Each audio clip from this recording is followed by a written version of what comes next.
morning. Welcome to the last press conference of 2014 and the first semester before you guys get ready for final exams here over the next couple days, and then get an opportunity to break and get some well-deserved rest and relaxation, hopefully, for you all.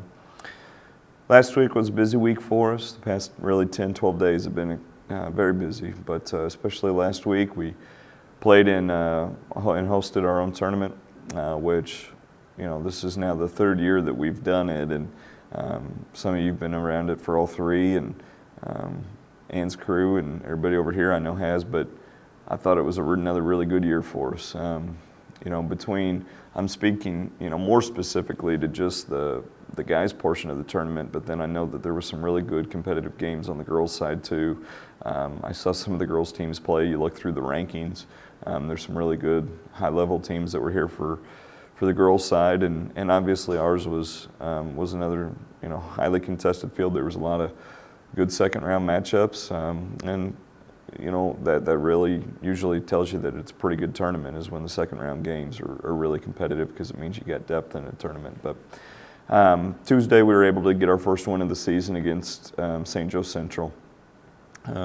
Played really well in the fourth quarter against Central and pulled away, and then had a day of practice and preparation and came back for St. Pius, and in a stretch played probably some of our best basketball of the year, and we're up by 16 in that game, and then they just fought like crazy and got back into it and did a great job, and made it pretty close for our comfort and made us execute late down the stretch, which we were able to do, and ended up winning by double digits in that, and then came back on Friday and played a really, really good Park Hill South team. They'd only had one loss in the year, and it was to Barstow, who, if you guys have seen Barstow or heard much about them, they're terrific. They were in the state championship game last year in Class 3 and have nearly everybody back, and they're better. So that was their only loss, so we knew how good they were, and they certainly were when we played them. And we had some highs and lows in that game, and the one thing about our guys is they fought like crazy. They got into it, and we were down by 6 or 8, and then went on a stretch where we really shot the ball well. Kale hit a couple threes. Dom stepped up and hit a huge one for us and got us right back in it, and then they took a lead, and then late with about 30 seconds to go, we got a steal called timeout and went through a series of options, and we got a shot. It was missed, and then we got a rebound, put back, and took the lead with about 20 to go. They came down. We did a good job defending first shot. Unfortunately, we missed a blockout responsibility. They got second shot and drilled it with 8 seconds to go to take a 1-point lead, and then I don't know, I thought Kale's shot was going in. I was standing at the perfect angle for it. I saw it off his hands, and it was on line the entire way. I don't know, I kind of, you know, it's hindsight, so you could look back at it, but I kind of wondered what would have happened if he hit it. I think the place would have gone crazy. So we fought. The biggest thing is we learned quite a bit about ourselves this past week, because we had to play so many games.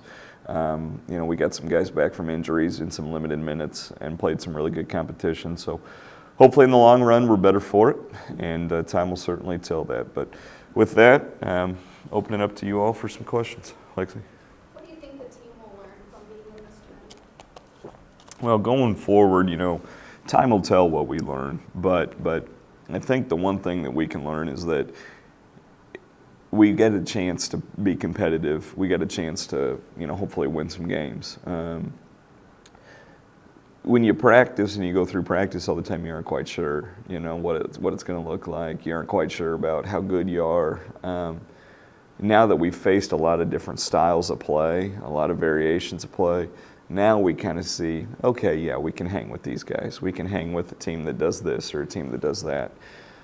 So I think what we learn or what we take from going forward is that, you know, if we can do what we need to, what we emphasize with, you know, making sure we're really good defensively, making sure we're really good rebounding, that we should be able to compete with a lot of folks. Time will tell on what we take from it, because it's so quick, it's so new, but at the same point, there's a lot more positives than there are negatives, because the things that we're doing that are hurting us are things that we can correct. You know, it's just watching a lot of tape and getting a lot of practice repetition so we don't make the same mistakes. And, you know, mistakes being, you know, the number one thing is live ball turnovers. We're turning the ball over at a crazy rate, which is allowing teams to score easy. When teams can't score easy on us, as far as transition goes, we're pretty good. So I think the biggest thing that we'll take away from a on-floor aspect is we got to take care of the ball better, but then time will tell, you know, kind of in the long run how we feel about it. Your defense has been looking good, so what are you going to do to improve your offense? Yell at them a lot and make them run when they turn it over. And no, I'm partially kidding, but not really. We just got to get better offensively. It's always you know, I don't know. It's probably an indictment of my intelligence, because every single year we do this same damn thing. We start the year and we're really good defensively, and offensively it looks like we haven't practiced offense but for 10 minutes of the year. And you know, we have terrible turnovers, we get guys in the wrong spots, and it's my fault, because we try to teach this system to make it easier for them, and sometimes, you know, they have to think too much for it. And so we need practice repetition. We need a lot of repetition. We need repetition against different style defenses. We play a defense that isn't as full court man, isn't as up in your shorts maybe as other teams play us. So because we practice our defense, that's not what we see. And so we need to practice some more at that. And again, that's on me. You know, that's on me to get fixed. But I know this, I would much rather be in the situation that we're in as far as our defense being really solid and needing to fix our offense, because if we can fix just a few minor things that told Lexi, you know, our turnovers. I mean, if we could just simply cut 2 to 4 of those out of a game, and that's not even making a huge improvement, but just a minor improvement, I think results are different and we're feeling better. So we just got to get more repetition, and we got to understand more of what we're doing. And once we do, then I think it'll click together for us. Kelly Hansen was back Friday night, so how important is he to you? Yeah, well, I mean, you saw what he can do for us when he gets on the floor. I mean, Kale's the sharpshooter. I mean, when you put Kale in, you feel pretty good anytime he shoots it, wherever he is on the floor, that it's going to go in. The thing about Kale that's probably underrated, I see this every day, but the thing about him that's underrated is just his demeanor, his on-the-floor leadership, his intangibles, because he's a mature kid. He understands what we're asking to do. He understands kind of the ebb and flow of a game. He doesn't let a big crowd bother him. He doesn't let an opponent bother him. And he hit a couple shots. I mean, shoot, the only shot he missed was the last one, you know, and that was a heck of a difficult shot in a, you know, really tough situation. But, you know, he doesn't let those things speed him up.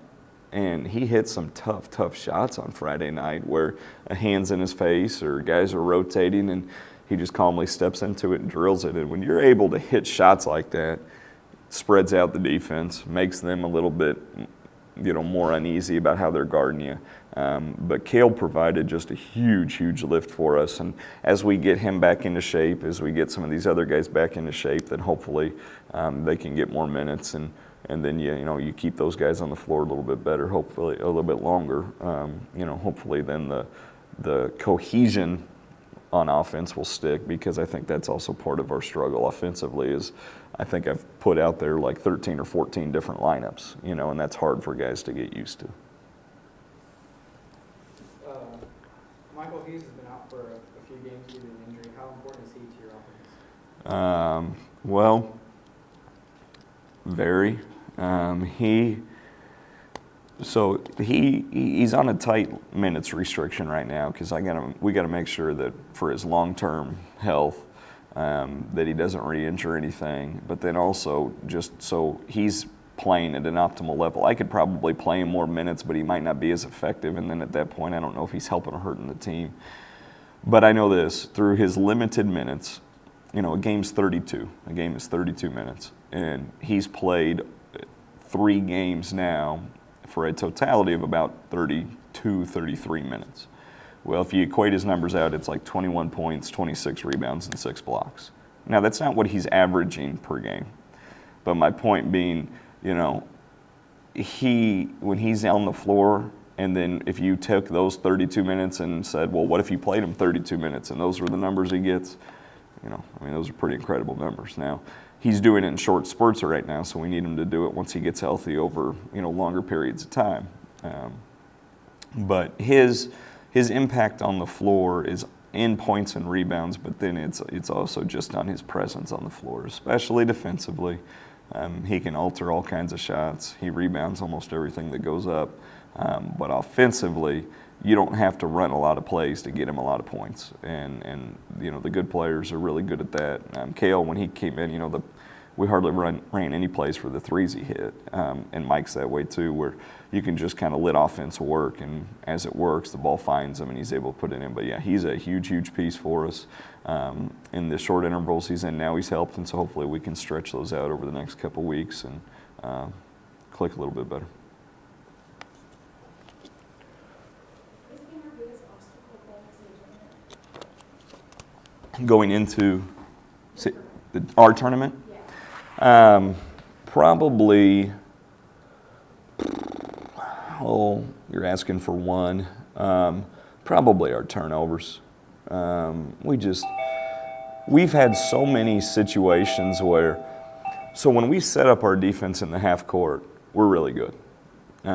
But we haven't been able to set it up some because we're turning the ball over. So, you know, when we get the ball on offense, we want to end up either scoring or taking it out of bounds or making the opponent take it out of bounds. And if you can do that, then you can always set up your defense, because if you're scoring, you're sprinting back. If you get a shot and even you miss, you're able to sprint back. If the ball's deflected, you can take it out of bounds and run a play and then hopefully get a shot.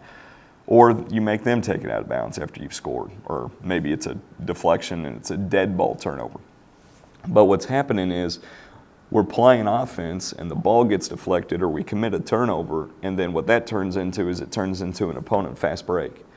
And I don't care how good you are defensively, and I think we're pretty solid, but when you have to constantly sprint back because the ball's just coming at you and you can't get any sort of foundation set up defensively on that possession, you know, those kill you. And then you look back and you play probably a 52 possession game would be the amount of possessions that we had, and you lose by 1 point. You want to start nitpicking at every one of those possessions, and then you look at the fact that we commit 18 or 20 turnovers. You know, think about what if you can get 4 of those back. So obstacle-wise, we got to do a better job taking care of the ball. We got to do a better job of making sure that we're getting the shots that we need when we need them. And if we can do that, then I think some of the stuff that maybe is a little frustrating right now for the guys or for the team will not be as much. With that, finished for today. Appreciate y'all coming in. Good luck on your final exams here over the next couple days. I'm sure you're studying hard, staying up, drinking lots of coffee, the whole deal. So good luck on those. And then we'll see you Thursday night, hopefully at 8:30 over at Avila for the Hy-Vee shootout against Sumner Academy. And then hopefully after Christmas over at William Jewell, so you could support the guys in that tournament. That's always a ton of fun. So appreciate your support of our program, and have a restful and enjoyable winter break.